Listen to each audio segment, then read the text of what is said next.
Polisi ungkap tersangka TA, pelaku pedofil akut, sudah melakukan aksi asusila terhadap bocah 9 tahun semenjak Maret 2021 yang lalu. Wakil Direktur Ditreskrim Sus Polda Sumsel AKBP I Putu Yuda didampingi Kasubdit Siber Ditreskrim Sus Polda Sumsel mengatakan penangkapan terhadap tersangka usai pihaknya melakukan patroli siber. AKBP I Putu Yuda menyampaikan, dari hasil patroli siber, pihaknya menemukan terdapat 17 video dan 4 foto konten pornografi terhadap antara tersangka dan korban yang diunggah di media sosial tersangka dan di dalam sebuah email. Selain itu, pihaknya juga menemukan 61 video pornografi antara orang dewasa dan anak di bawah umur yang didownload oleh tersangka. TA yang merupakan seorang pedagang disebutkan sudah memiliki seorang istri namun belum memiliki seorang anak. AKBP Ipu itu menyampaikan aksi cabul terhadap pria bocah berusia 9 tahun dan ternyata masih memiliki hubungan keluarga dengan tersangka rupanya sudah berlangsung berulang kali. Ia juga menegaskan tersangka memiliki kelainan orientasi seksual.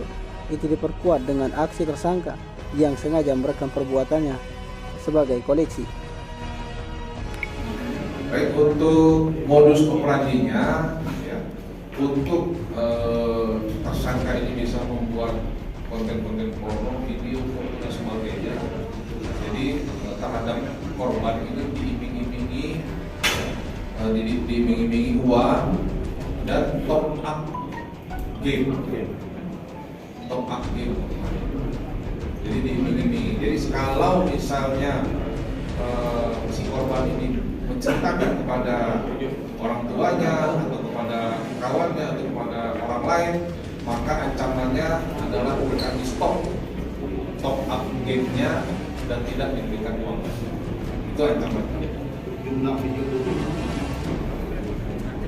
untuk video itu ada 17 dan foto ada 4 yang disimpan oleh tersangka. Pak, sederhana saja Pak. Kemudian ada lagi video-video yang didownload oleh tersangka. Ada sekitar 60 video yang didownload oleh tersangka. Itu semuanya video aktivitas seksual antara laki-laki dewasa dan anak laki-laki. Jadi Pak, pemeriksaan untuk mendapatkan tersangka apakah ada psikolog atau untuk ahli itu nanti tahap pemeriksaan selanjutnya, tahap penyelidikan selanjutnya. Untuk sementara kita sudah memeriksa saksi, kita sudah menyita barang bukti, kemudian kita sudah memeriksa tersangka. Nanti kedepannya kita akan memeriksa ahli psikolog dan sebagainya untuk mengetahui apakah tersangka ini ada kaitan. Tim Liputan Sumsel ABTV melaporkan.